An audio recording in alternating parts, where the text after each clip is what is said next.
ಸಂತು ಈ ಕಡೆ ಬಂದಿದಿ, ಬಾ ಒಳಗ. ಏನು ಸಂತು ಇದಕ್ಕಿದ್ದಂಗೆ ಬಂದಿದಿ, ಏನು ವಿಷಯ? ಅಕ್ಕ ಅದು ರೊಕ್ಕ ಏನಾರು ಬೇಕಾಗಿತ್ತೇನು?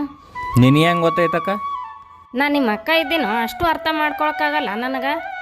ಕಾಲೇಜ್ ಫೀ ಕಟ್ಬೇಕಕ್ಕ, ಅವ್ವ ಅಪ್ಪನ ಬಲ್ಲಿನೂ ಇಲ್ಲ, ಯಾರ ಹತ್ರ ಕೇಳ್ಬೇಕು ನನಗೆ ಗೊತ್ತಾಗಿಲ್ಲ, ಅದಕ್ಕೆ ನಿನ್ನ ಬಲ್ಲಿ ಬಂದೀನಿ.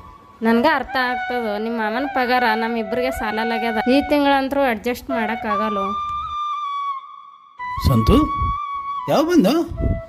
ಈಗ ಬಂದೀನಿ ಮಾಮ. ಇವತ್ತು ಆಫೀಸ್ನಾಗ ಎಲ್ಲರಿಗೂ 50 ಸಾವಿರ ಬೋನಸ್ ಕೊಟ್ಟಾರ. ಆ ರೊಕ್ಕ ನನ್ನ ಬಲ್ಲಿ ಇದ್ವು ಅಂದ್ರೆ ಖರ್ಚಾಗಿ ಹೋಗ್ತಾವೆ. ನಿನ್ನ ಅಕೌಂಟಿಗೆ ಟ್ರಾನ್ಸ್ಫರ್ ಮಾಡ್ತೀನಿ, ಅದು ನಿನ್ನ ಬಲ್ಲೇ ಸೇಫ್ ಆಗಿರ್ತಾವೆ. ಏನ್ರಿ, ನಮ್ಮ ತಮಗೆ ಸ್ವಲ್ಪ ರೊಕ್ಕ ಬೇಕಾಗ್ಯಾವತ್ತ, ಕಾಲೇಜ್ ಫೀಸ್ ಕಟ್ಟಕ್ಕೆ ಜರ ಹೆಲ್ಪ್ ಮಾಡ್ರಲ್ಲ. ಅದು ನೀನು ಕೇಳಬೇಕೇನು ಸಂತು? ಎಷ್ಟು ಬೇಕಾಗಿದ್ದು? 4,000 ಬೇಕಾಗಿವು ಮಾಮ. ನಿನ್ನ ಅಕೌಂಟಿಗೆ ಟ್ರಾನ್ಸ್ಫರ್ ಮಾಡ್ತೀನಿ ತಗೋ.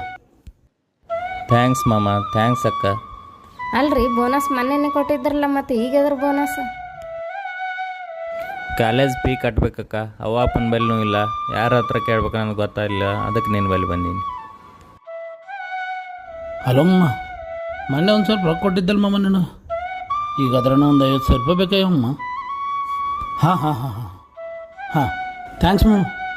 ಅಲ್ರಿ, ಇಂಥ ಕಷ್ಟದ ಪರಿಸ್ಥಿತಿ ಒಳಗೆ ಯಾಕೆ ಅಡ್ಜಸ್ಟ್ ಮಾಡಕ್ಕೆ ಹೋದ್ರಿ? ನಾ ಏನೋ ಒಂದು ಹೇಳಿ ಕಳಿಸ್ತಿದ್ನಲ್ಲ.